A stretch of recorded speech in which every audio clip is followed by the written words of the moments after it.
এ যেন আরেক টুকরো পহেলা বৈশাখ। বর্ণিল উৎসবের আমেজের এই চিত্র জগন্নাথ বিশ্ববিদ্যালয়ের। ইউনেস্কো স্বীকৃত ঢাকার রিকশা ও রিকশা চিত্রকে সামনে রেখে মঙ্গল শোভাযাত্রার আয়োজন করে বিশ্ববিদ্যালয়ের চারুকলা অনুষদ। এছাড়াও প্যাঁচাসহ বিভিন্ন মুখোশ পরে এতে অংশ নেন শিক্ষার্থীরা।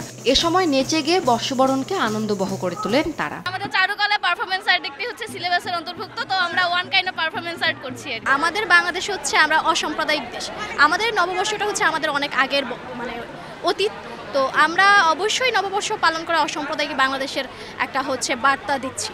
আমরা চাইছিলাম যে আমাদের বেশি সংখ্যক শিক্ষার্থীরা থাকুক এবং আরো বড় করে হোক, তো আমরা মনে করি আপাতত আমরা সফল হয়েছি। পুরনো বছরের জরা জীর্ণতাকে পেছনে ফেলে চির নতুনের আবগাহনে এগিয়ে যাওয়ার প্রত্যয় ছিল সবার মুখে। ভিনদেশি নয়, নিজস্ব সংস্কৃতির নানা সুরে সকাল থেকেই মুখরিত ক্যাম্পাস প্রাঙ্গণ। সাংস্কৃতিক যে ধারা বা সাংস্কৃতিক যে চর্চা, সেটা আসলে সবসময় প্রবাহমান থাকা উচিত। বিশ্বের কাছে কিন্তু আমাদের বাঙালির যে একাত্মতা বা আমাদের যে জাতীয়তা বোধ, এটা কিন্তু আসলে প্রকাশ করা হচ্ছে। অসাম্প্রদায়িক একটা রাষ্ট্র হবো, সেখানে কোনো হিংসা থাকবে না, বিদ্বেষ থাকবে না। সারা বছরটার জন্য হাসি খুশি থাকি, এটাই আমাদের প্রত্যাশা।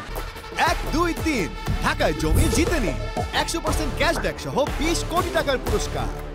ঈদের ছুটি থাকায় এবারে পহেলা বৈশাখ 4 দিন পরে পালিত হচ্ছে বলে জানান জগন্নাথ বিশ্ববিদ্যালয়ের উপাচার্য। এ সময় যে কোনো সাম্প্রদায়িক অপশক্তিকে রুখে দিতে সার্বক্ষণিকভাবে সজাগ থাকার আহ্বান জানান তিনি। আমরা যে মঙ্গল কামনা করছি, কেবলমাত্র যে বিশ্ববিদ্যালয় পরিবারের মঙ্গল নয়, আমরা সামগ্রিক দেশের মঙ্গল কামনা করছি। 2014 সাল থেকে জগন্নাথ বিশ্ববিদ্যালয়ে চালু হয় মঙ্গল শোভাযাত্রা। এরপর থেকেই নানানভাবে পহেলা বৈশাখ পালন করে আসছে এই বিদ্যাপীঠ।